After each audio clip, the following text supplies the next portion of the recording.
University Stern School of Business. Scott, in terms of Elon Musk, how much influence do you think he's going to have in this administration?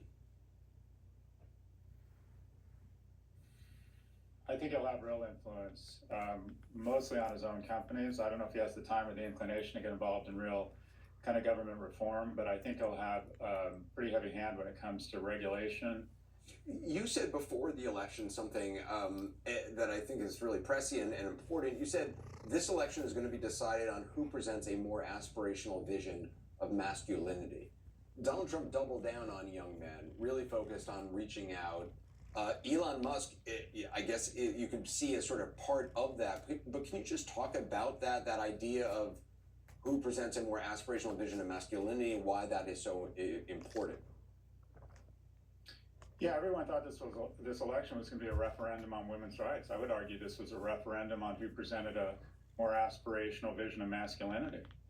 Elon Musk is sending satellites into space, building cars. He's magnificently wealthy. He's provocative. He's entertaining. I would argue he's probably the most aspirational role model for most young men globally, even if you think that's healthy or not. So in addition, the right, Trump, to his credit, embraced the manosphere. I would argue this was the manosphere election. Anderson, he went on Alex Schultz, Joe Rogan, Lex Friedman. He basically went on the biggest manosphere podcast, and it was the smart thing to do. Let me give you some numbers. The Joe Rogan interview of Donald Trump got 40 million views on YouTube, approximately 15 million downloads. That's 55 million people saw Donald Trump for 3 hours. That's more people, or about the same number of people, to watch the entire World Series. If you were to try and get that same audience on cable television, he'd have to go on this and every other primetime cable news network every night for 2 weeks. This was not only the manosphere election, it was kind of the podcast election, but going all in on this more aggressive, provocative, I'll put money in your pocket, I'll get you out of your parents' house, I'm all about the economy, I'm not as worried about social justice issues, I'm a little bit irreverent, I'm aggressive, I'm provocative. Boy, it resonated. This was kind of the, simply put, I would argue this was more the testosterone election than it was a referendum on bodily autonomy for women. And you're saying this, by the way, as somebody who publicly endorsed Harris. You were critical of the campaign of the Democrats' efforts, if there were, to specifically reach out to young men.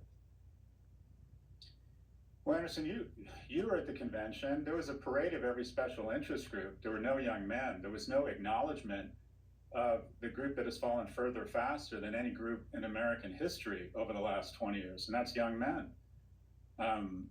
More single women own homes than single men.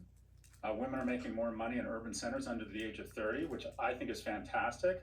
But here are some grim statistics.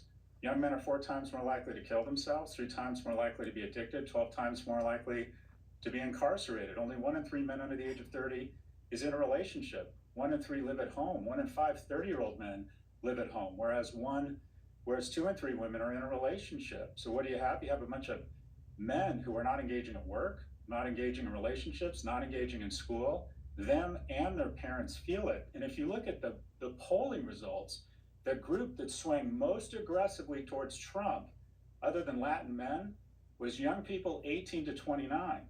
And the second biggest demographic by age that swung towards Trump was people aged 45 to 64. And my thesis is that is their parents. Social justice issues and what's going on in Ukraine take a back seat when your son is in the basement vaping and playing video games and can't find a job. And yet, you've pointed out that you believe in the Trump administration, it's likely there would be a tax increase for young men. The Harris campaign was unable to expose a basic economic truth, and that is deficits, which have been bad under the Biden administration, but under the Trump administration versus the Harris economic plan, the deficits are going to be triple. And it's great for you and me, Anderson, because we own homes and we own stocks. And the stimulus of that deficit spending will take the value of our stocks and our real estate up. But our kids are going to have to pay that back at some point. And they're facing inflation and possibly mortgage rates of 15 to 20%.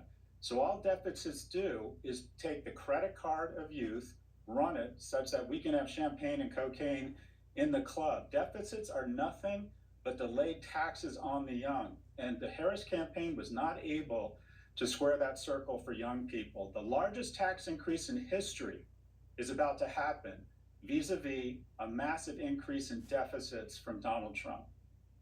I know you were speaking metaphorically, I think, about the club stuff. Scott Galloway, I appreciate your time. Thank you.